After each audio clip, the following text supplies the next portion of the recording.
Dalam nama Tuhan Yesus, kami berdoa dan mengucap syukur. Amin.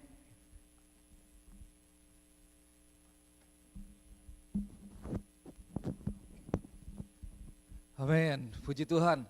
Saudara boleh memberi dengan opsi yang ada, seperti kita tahu bisa langsung, bisa online, atau bisa lewat text message. Sore hari ini kita mendengarkan firman Tuhan. Apa kabar semuanya? By the way, baik-baik, puji Tuhan, senang bisa ada di sini. Mungkin masih ngelihat saya agak gelap gitu ya kali ya, apalagi kena hotspot, ini masih hasil dari beberapa waktu lalu. Oke, kita tundukkan kepala kita berdoa ya. Tuhan Yesus mengucap syukur buat sore hari ini kami boleh berkumpul kembali sebagai jemaat Tuhan. Saat ini kami mau mendengarkan perkataan daripada Engkau Tuhan. Biar hati Tuhan boleh disampaikan kepada setiap jemaat Tuhan dan Roh Kudus yang boleh tolong setiap kami Tuhan. Untuk kami boleh memiliki hikmat yang daripada Tuhan sehingga firman Tuhan itu boleh meresap, boleh jatuh di tanah yang subur, boleh berakar kuat di dalam kehidupan setiap pribadi di tempat ini yang boleh menjadi panduan, tuntunan bagi setiap kami Tuhan. Dan gereja Tuhan boleh terus bertumbuh semakin dewasa dan menjadi berkat bagi banyak orang. Terima kasih Bapa. Di dalam nama Yesus kami berdoa mengucap syukur. Haleluya. Amin. Amin. Saudara yang kasih Tuhan, saya mau ajak boleh siapkan Alkitabnya. Kali ini tidak ada presentasi PowerPoint, tapi saya akan bahas dari satu perikop firman Tuhan. Nanti disiapkan dari kitab Lukas pasal yang ke-15, tapi sebelumnya saya akan mungkin bacakan ada 1-2 ayat untuk kita bisa lihat sama-sama. Saya masih taruh judul khotbah saya pada sore hari ini yaitu Exposed ya, sebagai lanjutan daripada khotbah saya minggu lalu. Exposed, saudara mungkin masih ingat ada satu turis yang fotonya dipajang di depan ya. Oke, Exposed, saya melanjutkan Exposed. Nah saya review sedikit. Expose itu artinya seperti apa? Expose itu apa sih? Jadi kalau kita lihat definisi dari exposed itu berarti kita itu not shielded atau not protected. Atau we are lacking a usual or natural covering, or what's most important is we are being in a situation where one is likely to meet with harm. Jadi waktu kita dibilang expose itu kita tidak terlindung, kita terbuka gitu ya, tidak tertutup, sehingga ada kemungkinan untuk kita bisa menerima efek negatif daripada satu hal yang kita ke-expose daripadanya gitu. Misalnya sinar matahari. Tadi malam saya belajar lebih lagi, ternyata ya sinar matahari itu ada UV lights, itu UV rays ada 3 macam ya, ada UVA, UVB, satu lagi UVC gitu, UVD, UVC ya benar. Jadi ABC gampang ingatnya.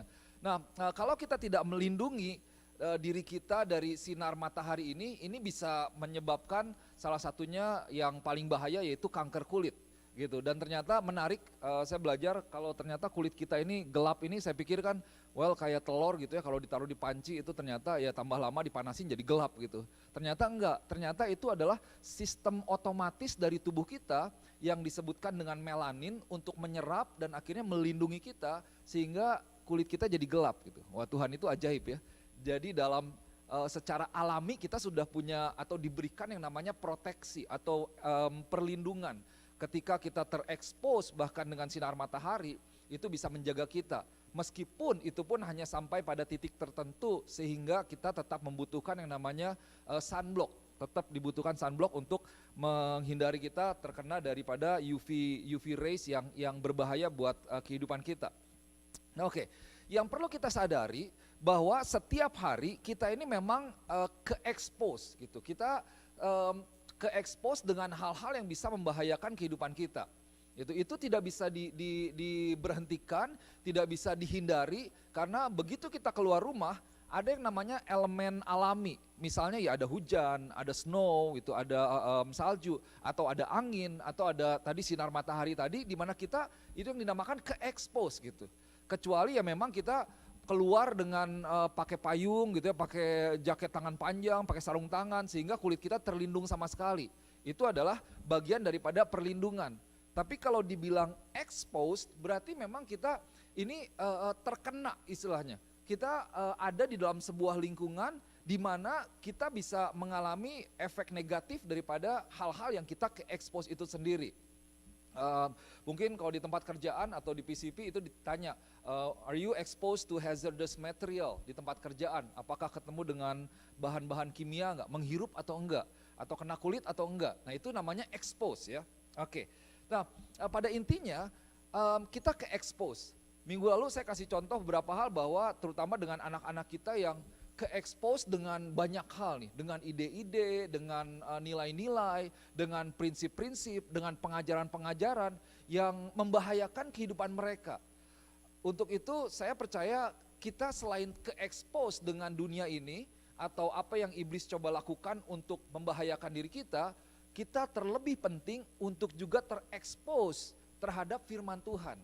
Kita perlu juga membuka diri kita untuk terbuka terhadap firman Tuhan, terhadap kasih Tuhan, terhadap kekuatan daripada Tuhan, terhadap kasih karunia yang daripada Tuhan yang membuat kita boleh tetap aman, baik-baik dalam kehidupan kita. Jadi sebenarnya pertanyaannya kalau dibilang misalnya kita ke-expose di mana kita tidak bisa menghalangi itu semua, kita tidak bisa memberhentikan itu semua karena namanya expose ya. Pertanyaannya kan apakah kita terlindungi atau tidak? Gitu ya. Apakah kita punya sistem yang baik atau tidak yang bisa membuat kita aman daripada semua hal-hal itu semua. Nah, saya akan ajak saudara untuk kita boleh belajar dari kitab Lukas pasal yang ke-15 ayat yang ke-11 sampai ayat yang ke-24. Ini adalah cerita kalau di dalam bahasa Inggrisnya dibilang ini terkenal yaitu The Prodigal Son atau perumpamaan tentang anak yang hilang. Jadi ini anak yang bandel, anak yang hilang, anak yang pergi. Saya percaya ini bukan pertama kita mendengar cerita ini ya, tentang prodigal son. Di dalam ilustrasi ini sebenarnya bercerita tentang bagaimana kita sebagai anak Tuhan kepada Tuhan seringkali kita berontak terhadap Tuhan. Seringkali kita keluar dari rumah, kita pergi meninggalkan rumah. Dan pada akhirnya kita mengalami hal-hal yang tidak kita inginkan.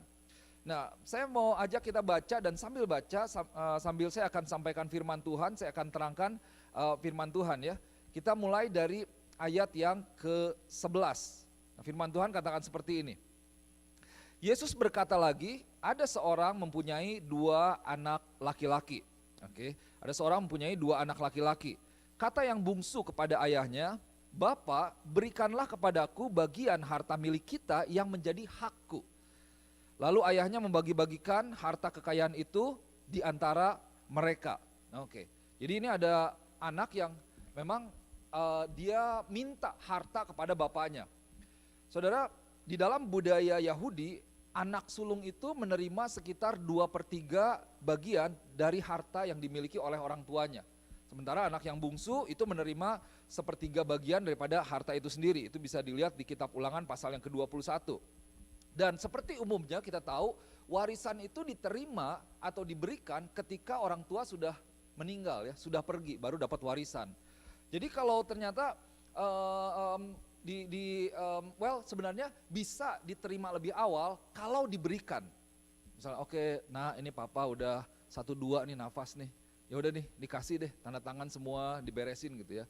Atau kalaupun tidak ada surat wasiat yang menuliskan bagian ini berapa, bagian ini berapa, ini diberikan kepada siapa, dan hal ini diberikan kepada siapa.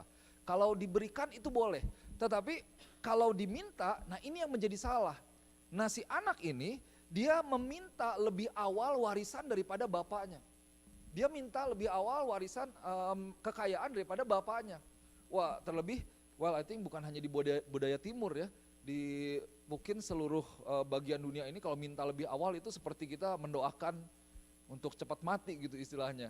Nah ini yang dilakukan oleh si anak itu. Jadi anak ini begitu arogan, dia mengabaikan otoritas bapak yang ada, dia mengabaikan sistem yang ada atau nilai-nilai yang ada di dalam norma masyarakat sosial yang ada pada waktu itu. Mungkin sekarang juga masih seperti ini ya di banyak tempat.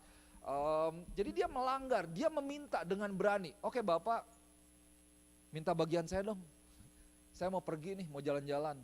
Mau ke Disney, ke Universal, kemana, pokoknya keliling dunia begitu ya.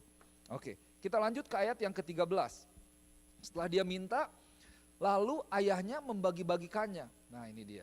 Ini seorang bapak yang mungkin saya bayangkan di balik semuanya itu ini anak udah minta terus gitu. Akhirnya bapaknya udah deh kasih deh. Akhirnya dibagikan. Nah beberapa hari kemudian ayat yang ke-13, anak bungsu itu menjual seluruh bagiannya lalu pergi ke negeri yang jauh. Di sana ia memboroskan harta miliknya itu dengan hidup berfoya-foya. Wah, dia pergi ke sebuah negeri yang jauh, terus gaya hidupnya bukan investment, bukan ditanam atau bikin bisnis dan lain sebagainya, tapi dia malah foya-foya. Dia habiskan seluruh hartanya dari memiliki segalanya sampai kehilangan segalanya. Nah, saudara yang kasih Tuhan seperti itu ya.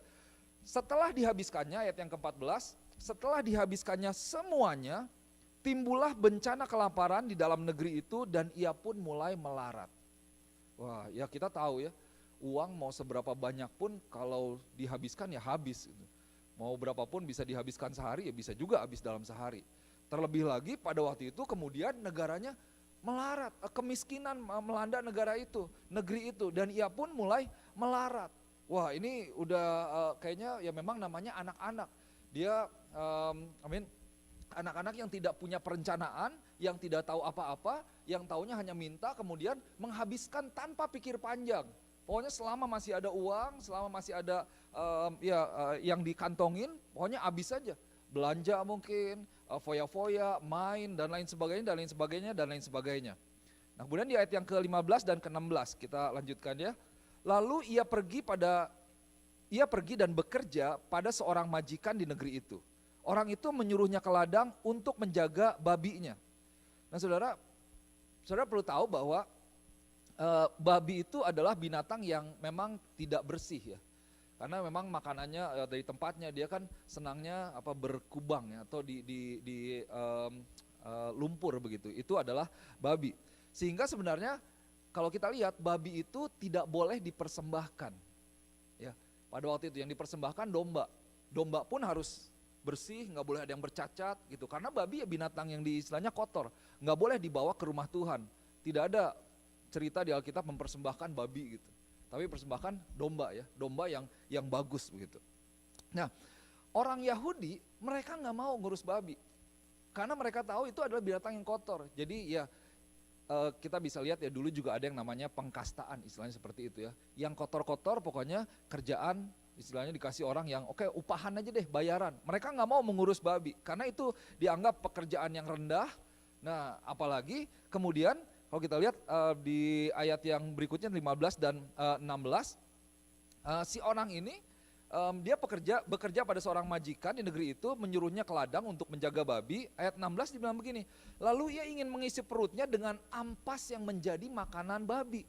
Tetapi tidak seorang pun yang memberikannya kepadanya. Wah ini anak udah kasihan sekali, udah dikasih pekerjaan yang paling rendah, kemudian dia lapar, dia pengen makan, makanan untuk dia, untuk manusia, untuk pekerja belum ada mungkin. Nah dia ngelihat, waduh ini babi aja bisa makan ya. Ini dia mau makan ampas makanan babi. Saudara bisa bayangkan, jadi ternyata yang mau dia makan itu ampas yang menjadi makanan babi itu.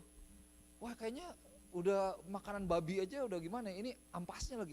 Nggak boleh coba, kebayang ya. Betapa rendahnya anak itu jatuh atau ada di dalam sebuah posisi yang jauh daripada sebelumnya. Anak seorang yang kaya, anak seorang yang dihormati, yang dilayani, tapi dia ada pada satu posisi di mana dia begitu rendah sampai makan ampas makanan babi aja tidak boleh, tidak diberikan oleh orang-orang yang ada di sekitarnya. Nah, saudara lihat bahwa seringkali sebagai anak ketika kita berontak terhadap Tuhan, dalam kasus ini di mana kekerasan hatinya, kedegilan hatinya itu telah membawa dia pada posisi yang paling hina pada akhirnya. Saudara yang kasih Tuhan, saudara lihat, coba bisa lihat kalau kita belajar dalam kehidupan kita sebagai anak Tuhan, seringkali kesusahan yang kita alami itu terjadi ketika kita keluar dari otoritas Tuhan. Ketika kita keluar daripada otoritas Bapa dan hidup mengikuti kekerasan dan kedegilan hati kita. Seringkali miserable things that we experience not because God is not kind enough to us, but it's just because of ourselves. Kita keluar daripada otoritas Tuhan.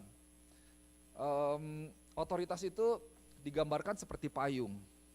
Saya mau bawa payung tapi saya baru ingat payung saya di mobil itu payung sponsor, ada mereknya gitu. Jadi nggak jadi deh, nanti dibilang iklan, dibayar juga enggak. Tapi saudara kalau kita pakai payung, well ya kita terlindungi gitu ya.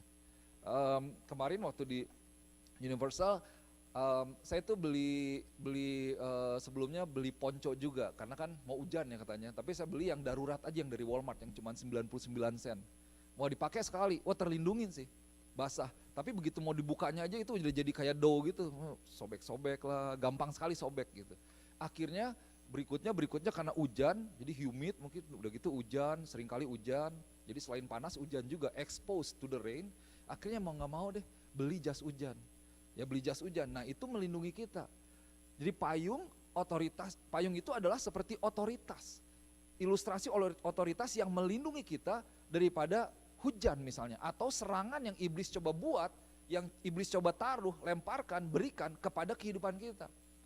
Maka dari itu ketika kita keluar dari otoritas Tuhan, kita seperti hidup tanpa perlindungan, tanpa payung, tanpa adanya penjagaan di dalam kehidupan kita. Nah di ayat yang ke-17 firman Tuhan katakan seperti ini.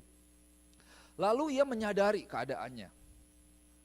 Katanya, betapa banyaknya orang upahan Bapakku yang berlimpah-limpah makanannya, tetapi aku di sini mati kelaparan. Wah, ini dia. Kecenderungan sebagai anak muda, sebagai manusia, misalnya this is my life, this is my own life, nggak mau diatur. Saya inget tuh waktu saya SMA, kemudian mulai kuliah, wah itu kan SMA kan, kalau ya SD, SMP, SMA kan penuh peraturan ya di Indonesia ya, sepatu harus sama, mereknya harus sama, mau pakai seragam, jadi begitu kuliah kayaknya bebas gitu, itu yang dinanti-nantikan biasanya. Jadi wah rambut digondrongin, pakai anting gitu, nggak kebayang lah, mungkin nggak, jangan dibayangin lah. Jadi kayaknya hidup bebas gitu, nggak mau diatur. Semakin dilarang, semakin berontak. Wah pakai pakaiannya hitam-hitam, rambut panjang begitu ya, yang gambar-gambarnya metal begitu. Sampai saya ingat motor-motoran, tidur di emperan toko. Padahal di rumah saya dekat dari Sumbawa ke BIP gitu. Tapi ada toko habis motoran jam 2, jam 3, nongkrong, tidur aja di emperan. Wah besok cerita-cerita, kayaknya gaya banget gitu. Padahal kalau sekarang malu-maluin amat. Kayaknya keren, tapi ini bego juga anak-anak muda ini kayaknya. Makanya sekarang kalau ngomong sama anak, jangan so tahu gitu. Papa udah tahu apa semuanya gitu, udah ngerasain kita ya, saja begitu. Nah tapi sebagai anak muda, anak ini memang pada akhirnya mengalami dia kecenderungan sama, dia rebellious, dia immature, this is my life, this is my own life, nobody can rule over my life. Ini hidup saya atur gimana saya, sekeinginan saya. Nah yang bahayanya seringkali kita berpikir bahwa kita punya sebuah kekayaan, kepemilikan, kita punya uang, kita punya kekuatan, kita bisa bekerja, tetapi pada akhirnya kalau kita hidup sendiri terlebih ada pemberontakan daripada kita, sehingga kita tidak memiliki sebuah perlindungan atau sistem yang melindungi diri kita, maka itu yang bisa terjadi seperti apa yang dialami anak muda ini. Saya ingat, ya puji Tuhan saya ada di dalam sebuah komunitas, yaitu gereja, yang mengingatkan. Ada bapak rohani yang mengingatkan, yang mengajari, bahkan yang memarahi saya. Wah kalau anak muda dimarahin kan paling gak seneng ya, kayaknya sensitif, pride-nya gede sekali. Tapi saya bayangkan kalau waktu itu saya tidak dengar, wah mungkin ya saya tidak akan ada di tempat ini. Saat ini mungkin nasibnya atau jalan hidupnya akan berbeda. Nah saudara yang dikasih Tuhan, ini yang boleh terjadi dalam kehidupan kita. Seringkali kita hidup itu tanpa adanya yang namanya covering atau otoritas. So kita lanjutkan ya. Ayat yang ke-18. Ceritanya dikatakan seperti ini. Aku akan bangkit dan pergi kepada Bapakku dan berkata kepadanya, Bapa, aku telah berdosa terhadap sorga dan terhadap Bapa. Aku tidak layak lagi disebutkan anak Bapa, jadikanlah aku sebagai salah seorang upahan Bapa. Jadi anak ini setelah dia sadar, dia punya keinginan. Ini dia belum ngomong nih. Dia baru berikhtiar. Dia mau, oke deh, saya balik deh. Kayaknya ini memang saya udah malu, udah jatuh. Ya udah deh, Bapak saya jadi kalau di Indonesia sekarang lebih keren sih namanya asisten rumah tangga ya. Atau jadi pembantu deh, nggak apa-apa Bapak. Pokoknya diupahan aja. Aku emang udah jatuh seperti itu, udah jauh sekali. Jadikanlah aku sebagai salah satu aja dari upahan Bapa. Maka bangkitlah ia dan pergi kepada bapaknya. Dan ketika masih jauh ayahnya telah melihatnya, lalu tergelaklah hatinya oleh belas kasihan. Ayahnya itu berlari mendapatkan dia, lalu merangkul dan mencium dia. Wah, itu adalah karakter daripada Bapa kita yang ada di sorga. Apa yang terjadi, saudara yang kasih Tuhan? Apa yang terjadi terhadap anak ini? Sebenarnya anak ini kalau saudara lihat, dia hidup tanpa yang namanya covering, tanpa adanya perlindungan. Saya mau sampaikan bahwa ada sebuah tempat di mana kita bisa menjadi aman. Tempat itu adalah namanya rumah atau otoritas. Kita tidak boleh keluar dari rumah. Kita tidak bisa keluar dari yang namanya otoritas. Karena begitu kita keluar dari rumah, kita keluar dari otoritas, maka kita akan mengalami yang tadi, yang namanya exposed. Kita terekspos dengan dunia ini tanpa adanya sebuah perlindungan.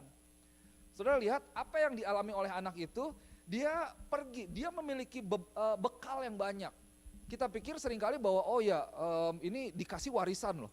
Berarti anak sulung ini 2/3 dari warisan bapaknya. Kalau orangnya udah punya pegawai-pegawai berarti hartanya banyak sekali, betul ya? Hartanya banyak sekali. Mungkin kita pikir bahwa kita punya sebuah bekal, kita bisa melakukan apa saja. Tetapi karena anak ini expose terhadap dunia yang ada, dia akhirnya justru bukan naik, tapi dia menjadi turun, dia bahkan jatuh pada sebuah titik yang paling rendah.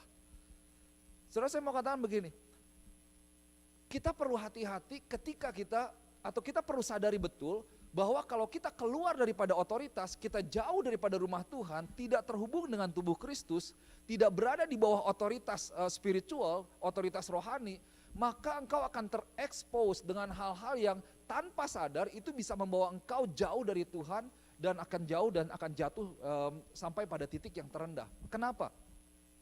Mungkin anak ini punya teman yang banyak. Orang kalau punya uang pasti temannya banyak, betul ya. Kalau uangnya udah habis, ya udah, bukan teman lagi. Alamilah, natural di dalam dunia ini. Kalau punya uang, wah, saudara bisa lihat kalau orang yang dapat lotre, wah semua yang nggak temen juga ngaku temen. Yang bukan saudara ngaku saudara gitu. Gue kenal lo, inget nggak dulu pernah bantuin begini-begini. Pokoknya pada minta semuanya. Itu terjadi gitu. Tapi ya kalau uangnya udah habis, ya udah, ditinggalkan aja begitu saja. Nah, jadi begini, seringkali kita kita bergaul, kita jauh dari otoritas, keluar dari otoritas, kita pikir kita oke. Padahal sebenarnya kita ke-expose dengan hal-hal yang berbahaya tanpa kita sadari. Bahwa orang-orang atau dalam hal ini, kalau kita di luar otoritas, berarti kita ini, we are really vulnerable, fragile, with the devil's attack. Dengan serangan iblis kita itu riskan ya, sangat berbahaya karena tidak ada pelindung di dalam diri kita. Pelindungnya itu seperti apa? Kalau di gereja, banyak kali orang suka kesinggung kalau dikasih tahu misalnya, atau ditegur oleh otoritas rohani, atau oleh teman aja yang ada di gereja, diingetin misalnya, kamu gak boleh loh gitu, inget loh dosa, inget loh, yuk ke gereja misalnya, gitu, hidup gua gitu, gimana gua dong, nanti gak ke gereja, kesinggung, begitu ya. Pikir bahwa ketika dia keluar tanpa sadar, waktu dia ambil keputusan untuk tidak terhubung, dia sebenarnya sedang mengambil keputusan untuk hidup tanpa adanya perlindungan, tanpa adanya payung di dalam kehidupan dia. Dengan teman-teman sepertinya oke, tapi saudara sadar nggak? Saya mau katakan begini, teman kita itu akan mengatakan sesuatu yang sesuai dengan keinginan kita. Tapi di dalam otoritas rohani, engkau akan menerima sesuatu yang sesuai dengan kebutuhanmu. Mungkin temanmu tidak akan mengatakan seperti itu, nggak mau negur gitu. Kalau engkau salah, yang penting kita sama-sama happy. Gitu. Makanya seringkali orang, ya kenapa di luar baik-baik ya? Nggak kayak di gereja, dimarahin terus. Saudara pikir, firman Tuhan katakan, justru karena kita anak, Tuhan itu menyesah kita, mengajar kita, mendidik kita. Saya mengajar Jevera, saya mendidik dia. Wah, udah rotan, udah patah berapa tuh di rumah. Syukur saya punya banyak dari IKEA tuh. Ingat tahu nggak yang rotan panjang itu dikumpulin jadi satu, beli. Tujuannya ya buat itu, kalau patah ganti gitu kan. Ya benar, patah-patah gitu. Tapi kenapa? Bukan karena saya benci dia, tapi karena saya sayang dia. Karena dia anak saya gitu. Nggak bisa saya marahin anak orang. Well ya semaksimal mungkin saya membantu untuk semuanya untuk bisa jadi lebih baik. Tapi intinya bahwa kadang-kadang kita mikir bahwa oh kok begitu jahat ya, begitu kayaknya nggak enak deh, nyakitin deh. Nah itu dia, seringkali kita hanya mau menerima hal yang mengenakan diri kita, mengenakan perasaan kita. Dan itu terjadi di luar. Tanpa sadar orang hanya menginginkan apa yang engkau miliki mungkin. Orang hanya peduli terhadap apa yang ingin engkau dengar, apa yang ingin engkau sampaikan, apa yang ingin engkau nikmati. Tanpa sadar bahwa mereka sebenarnya tidak memberikan sebuah hal kebaikan atau membawa engkau kepada sebuah jalan yang baik atau yang positif untuk pertumbuhanmu di dalam Tuhan. Jadi saudara mari sadari bahwa otoritas itu bukan sebuah hambatan, tetapi itu adalah sebuah penjagaan yang daripada Tuhan yang membuat kita tetap aman di dalam kerohanian kita. Saya mengucap syukur dan saya berdoa selalu supaya setiap kita boleh hidup di dalam otoritas atau di dalam tubuh Kristus. Karena di sanalah yang menjadi rumah. There's no place like home. It is the place when you are safe. Nah kita lihat kembali ya, apa yang terjadi? Ada 3 hal yang perlu kita lakukan yang diceritakan dalam perikop ini. Ayat yang ke-17, kita lihat lagi. Firman Tuhan katakan begini, lalu ia menyadari keadaannya. Nah itu satu pernyataan yang penting. Ia menyadari keadaannya. Anak itu mulai sadar bahwa oh iya saya salah nih. Oh iya saya sudah jatuh. Oh iya saya sudah jauh dari Bapa saya. Semua diawali oleh kesadaran. Saudara yang kasih Tuhan, mari kita berdoa seperti yang saya sampaikan minggu lalu bahwa firman itu profitable for correction, for conviction of sin. Jadi kita disadarkan bahwa oh iya saya udah salah nih, saya udah jauh dari Tuhan. Semuanya diawali dari kesadaran, sadari bagaimana kondisi kita hari ini. Mungkin kita jauh dari Tuhan, mungkin kayaknya ada banyak masalah di mana kita mencoba menyelesaikan di dalam pikiran kita sendiri. Kita coba dengan pertimbangan kita sendiri, kita coba menyelesaikannya semua dengan apa yang baik menurut kita. Padahal sebenarnya bisa jadi itu belum tentu hal yang baik, apalagi sesuai dengan firman Tuhan. Jadi mari kita boleh sadari situasi kita, siapa diri kita. Terlebih lagi kita perlu sadari bahwa saya ini adalah anak Bapa di sorga. Ada hal yang terbaik yang Tuhan siapkan buat setiap kita yang iblis mau rebut dari kehidupan kita. Kita perlu sadari itu semua. Baru yang berikutnya di poin yang kedua kita perlu lihat, kita seperti yang ditulis di ayat 18 dan 19. Dikatakan aku akan bangkit dan pergi kepada Bapakku. Setelah tadi kesadaran, kemudian kita perlu mengambil sebuah keputusan. Nah kadang-kadang kita sadar, oh iya gue udah salah, tapi mau berubah enggak? Enggak. Perubahan itu bukan satu hal yang gampang seringkali. Kalau dibilang mau enggak berubah? Semuanya mau enggak lebih baik? Mau. Tapi siapa yang mau bertumbuh untuk mengalami perubahan itu? Karena kalau bilang perubahan itu berarti ada stretching, ada hal yang harus diganti gitu ya. Kalau dibilang mau sehat, mau enggak? Harus terapi loh. Aduh sakit terapi, santai aja mending duduk tiduran di rumah. Iya nggak akan sehat. Gitu. Dan lain sebagainya.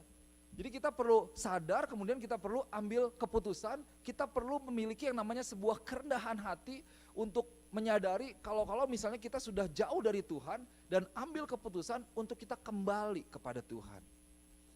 Baru kemudian kita bertindak, kita berjalan kembali ke rumah seperti apa yang dilakukan oleh anak itu. Saudara yang kasih Tuhan, sadari bahwa kita ini exposed loh.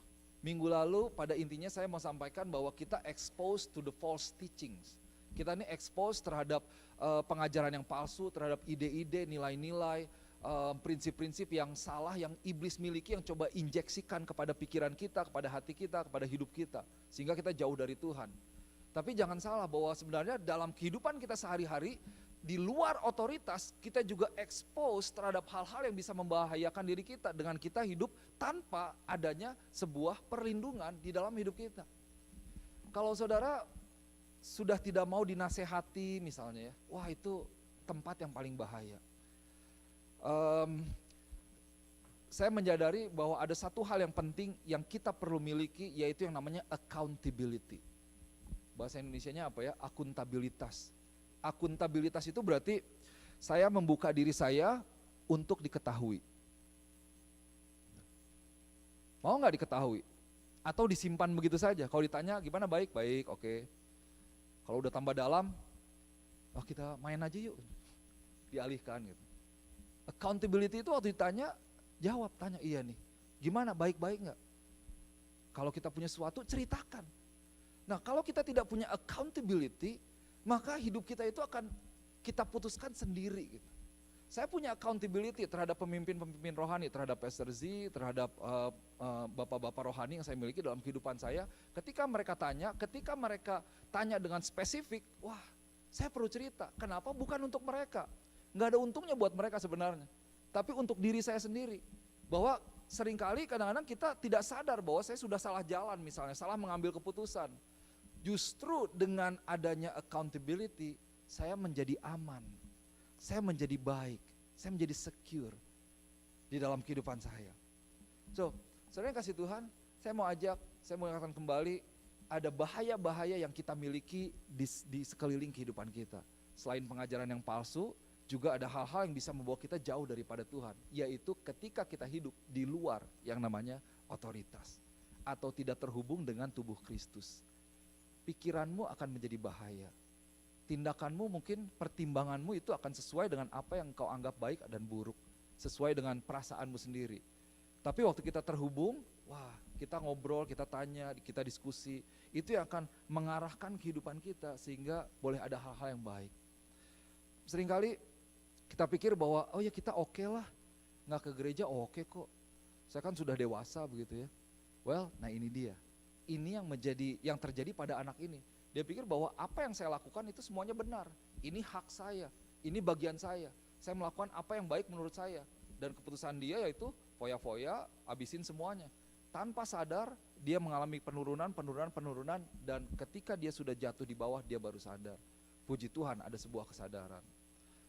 Saya berdoa supaya gereja ini boleh menjadi gereja di mana kita boleh memiliki sebuah accountability. Kita menjadi gereja yang sehat, gereja yang terus bertumbuh, gereja yang dewasa. Kita menjadi pribadi-pribadi, orang-orang yang boleh tunduk dan taat terhadap otoritas Tuhan, otoritas firman Tuhan, dan otoritas daripada orang-orang yang Tuhan taruh dalam kehidupan kita. Ini mungkin saudara berpikir bahwa oh ini ada apa ya, Pastor kok share-nya tentang ini gitu. Saudara, saya mau katakan ini bukan tentang, dalam hal ini misalnya saya sebagai otoritas. Coba saudara lihat bagaimana ini sebagai supaya diri kita ada di dalam sebuah perlindungan. Saya mengajarkan prinsip ini, ada banyak gereja mungkin tidak begitu tegas dalam prinsip ini, tapi karena saya tahu bahwa otoritas itu sangat penting dalam kehidupan kita. Kita tidak bisa hidup sendiri.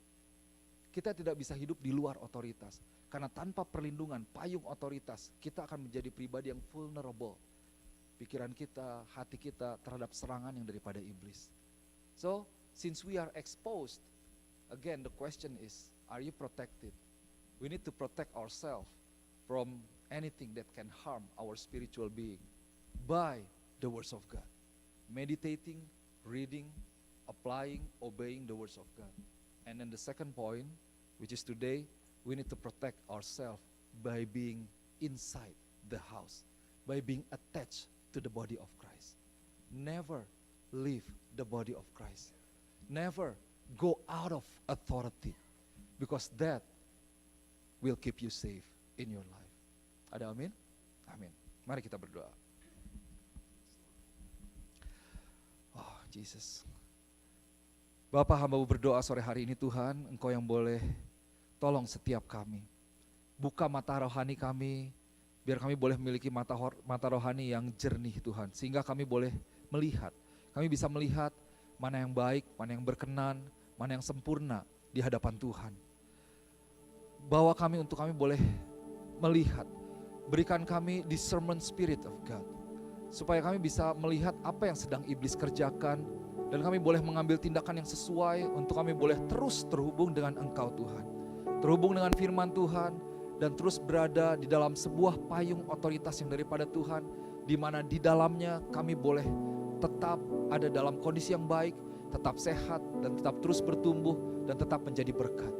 Berdoa di dalam nama Tuhan Yesus, gereja ini boleh menjadi gereja yang kuat di dalam Tuhan, gereja yang bertumbuh secara sehat, dan gereja ini boleh terus menjadi berkat bagi banyak orang.